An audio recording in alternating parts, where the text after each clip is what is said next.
Time, the one force no man can outrun. It moves forward, silent and unyielding, marking the days, the months, the years. And then, without warning, we find ourselves in a new phase of life, one where the world expects us to slow down, to weaken, to fade quietly into the background.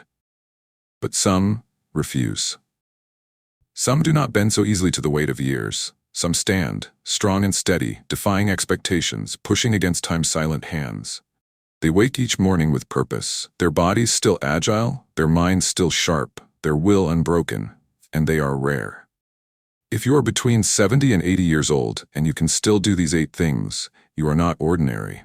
You are not typical. You are among a select few, a rare force in a world that assumes otherwise. But why? Why do some remain strong while others grow frail? Why do some keep moving, keep thinking, keep living, while others succumb to time's relentless grasp? Science has searched for answers. Some claim it is genes, written in DNA before we ever take our first breath. Others argue it is pure luck, a chance, a roll of life's invisible dice. But those who have lived long enough, they know better. It is not chance. It is not fate. It is choice, discipline, resilience. And perhaps if you can still do these 8 things, it is proof that you have something few others do. But there is something else, something most will never understand. Because behind every strong elder there is a story, a lifetime of decisions, of habits formed, of battles fought and won. These are not just physical abilities, they are markers. They tell a deeper truth about who you are, what you have endured, and what still lies ahead. So, if you are watching this, I have one question for you. How many of these 8 things can you still do? And more importantly, will you fight to keep them? This is the story of the rarest among us. If you can do these 8 things at 70, 80, you are truly remarkable. Aging is not a sentence. It is not an ending. It is a transition, one that reveals who we truly are. Some reach their 70s and slow down, their bodies weakened by time, their spirits dulled by expectation. But others rise. They wake with purpose, move with intention, and defy the quiet whispers of frailty that society tries to place upon them. They are not reckless. They are not reckless. They are wise, because they know something many do not. They know that strength is not just a gift of youth. It is built, it is maintained, it is protected.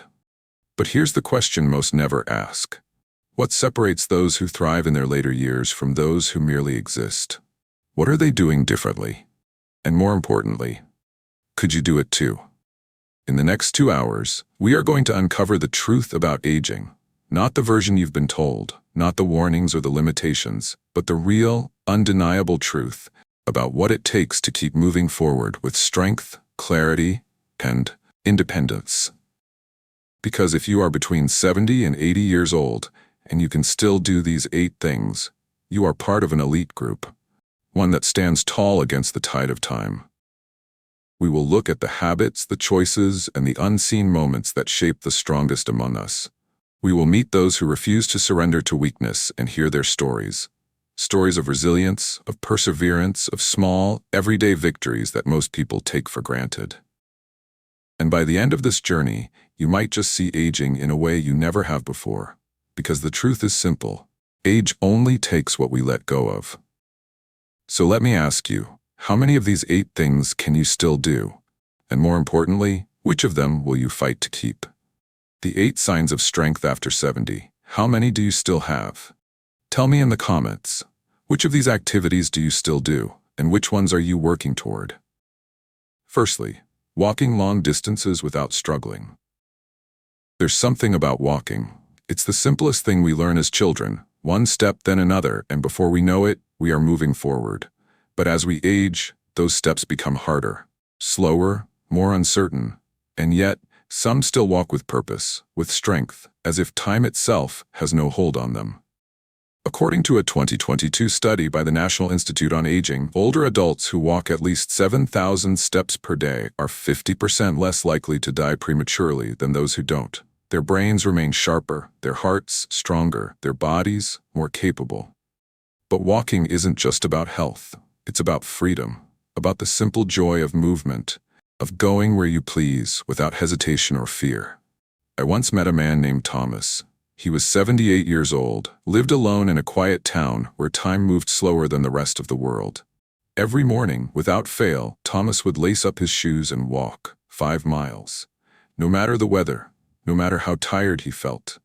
People would watch him from their porches, some with admiration, some with quiet disbelief. "Why do you do it?" I asked him once. He chuckled, adjusting his old cap. "Because the day I stop walking is the day I start dying." Thomas understood something few people do. Walking isn't just a physical act. It's a declaration, a refusal to surrender to stillness. So let me ask you, how many steps do you take in a day? How far do you still walk without struggling? Because if you can still walk long distances at 70 or 80, you are among the rare few. Tell me in the comments, how far do you walk each day? Do you have a routine, or do you take it step by step? Secondly, lifting moderate weights or carrying groceries. Strength is not just about muscles. It's about what you can hold on to. And at 70 or 80, what you can still lift says more about your resilience than most people realize. Studies from Harvard Health confirm that adults over 70 who engage in regular strength training are up to 40% less likely to experience falls, fractures, or mobility loss. Their bones are denser, their grip firmer, their independence intact. But this isn't about lifting heavy barbells, it's about lifting life itself. The grocery bags, the laundry basket, the grandchildren who run into your arms without thinking twice. Martha is 74. She's small, unassuming, the kind of woman people underestimate. But every morning she picks up her light weights, lifts them, lowers them, again and again. "It's not much," she told me once. "But if I can still carry my own groceries, I can still take care of myself." That's what matters. Strength is not in the weight itself, it is in the ability to still carry it. Do you still carry groceries without struggle? Have you noticed a change in your strength? Let me know in the comments. Thirdly, cooking and preparing meals independently. There's something sacred about a kitchen. It's more than just a place where meals are made. It's a place where memories are kept. According to the Mayo Clinic, seniors who continue to cook for themselves are significantly less likely to experience malnutrition, depression, or cognitive decline. It's not just about eating, it's about engagement, control, the act of choosing what goes into your body. At 79, Richard is still a chef, not in a restaurant, but in his own home. He experiments, tries new things, refuses to let his skills rust with age. "Cooking keeps me sharp," he says. "It's like a puzzle, and every meal I make is another piece fitting into place." Food is more than fuel. It is an art. And if you can still prepare your own meals, you are holding on to something powerful, your independence. What's your favorite meal to cook? Drop your answer below, I'd love to know. And next in line is driving or using public transport with confidence.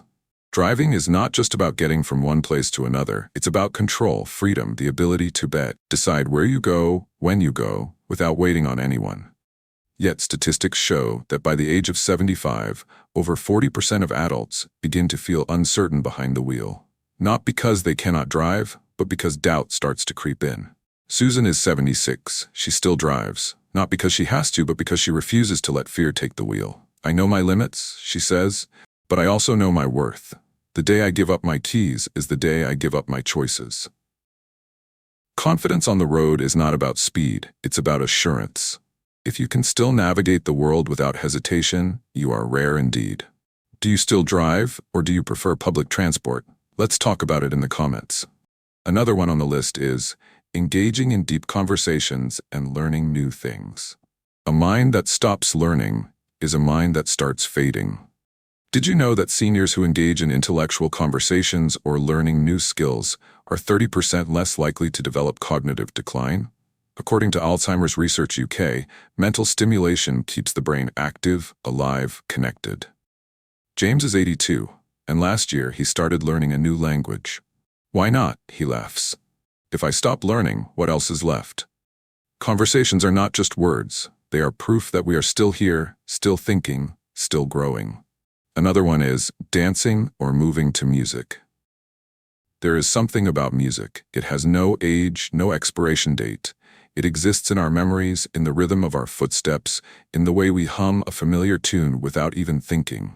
And for some, even in their 70s and 80s, music is not just something they listen to, it's something they live. Studies from the National Institute on Aging show that seniors who dance regularly experience a 50% lower risk of developing dementia. Their coordination improves, their balance remains strong, and more than that, their spirit stays young. Meet Margaret and John. They've been married for 52 years, and every night, without fail, they dance. Not on a stage, not in a ballroom, but right there in the small space between their living room furniture. It's our way of saying we're still here, John tells me, a twinkle in his eye. As long as we can dance, we are still living. It's not about knowing the steps, it's about moving, feeling the music, letting the body remember what joy feels like. And if you can still dance, if you can still move, even just a little, then you are carrying something far more powerful than age. You are carrying youth in your soul. Do you still dance, even if it's just swaying in the kitchen? Tell me, what's your favorite song to move to? The 7th on the list is maintaining strong social connections. There's an African proverb that says, if you want to go fast, go alone. If you want to go far, go together. And nowhere is this more true than in aging, because while the body may slow, it is the presence of others that keeps the heart strong. According to research from Harvard's longest-running study on human happiness, one of the greatest predictors of long life isn't wealth or even health, it's relationships. Seniors with strong friendships and family bonds live longer, happier, and healthier lives. Clara is 75. Once a month, she hosts a dinner for her lifelong friends. They gather around the same table they sat at in their 20s, now with gray hair and softer voices, but with the same spark in their eyes. It's not about food, Clara tells me. It's about knowing that even after all these years, we are still here, together. Too often, people assume aging means isolation, but those who live the longest know the secret. Aging doesn't have to be lonely. It is the company we keep that determines whether our later years are spent in silence or in laughter. Who is someone you've stayed close to over the years? Tag them or tell me about them in the comments. Finally on the list, laughing or finding joy and having a positive mindset. Laughter is more than just a reaction. It's medicine. It's resilience. It's proof that no matter what life throws at us, we can still find light in the dark. A 2023 study from the American Journal of Geriatric Psychiatry found that seniors who laugh frequently have a 30% lower risk of heart disease and a significantly reduced chance of cognitive decline. Why? Because laughter releases endorphins, reduces stress, and keeps the body and mind young. I met Richard on a quiet afternoon in a park. He was 78, sitting on a bench, chuckling to himself as he watched the pigeons. "What's funny?" I asked. He smiled, shaking his head. "Just remembering an old joke from 40 years ago. It's still funny." Richard had something many lose with time, the ability to see the humor in life. And that, perhaps, is the greatest strength of all. If you can still laugh, if you can still find joy, humor, and lightness in even the smallest of things, then you have discovered the secret to true longevity. What's something new you've learned recently? Let's share wisdom and some joy together in the comments. And so, we arrive at the end of this journey. But is it truly the end, or is it simply the beginning of something greater?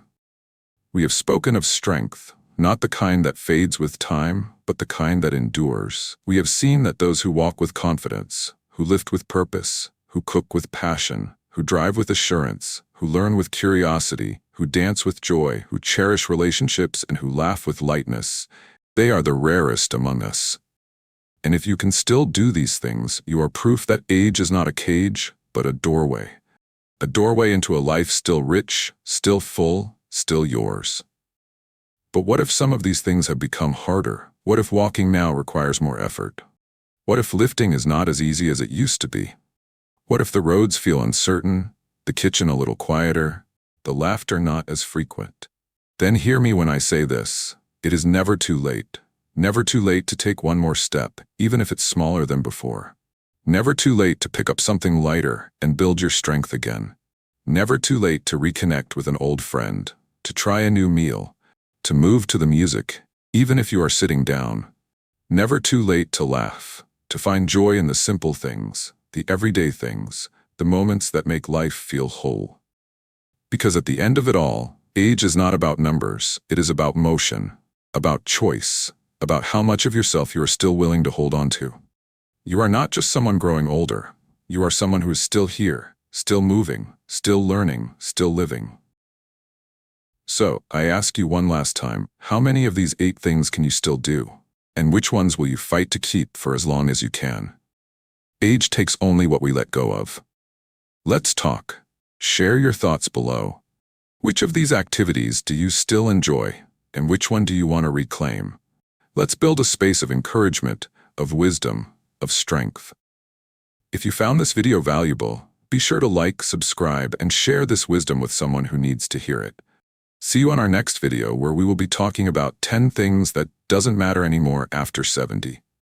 But until then, bye for now.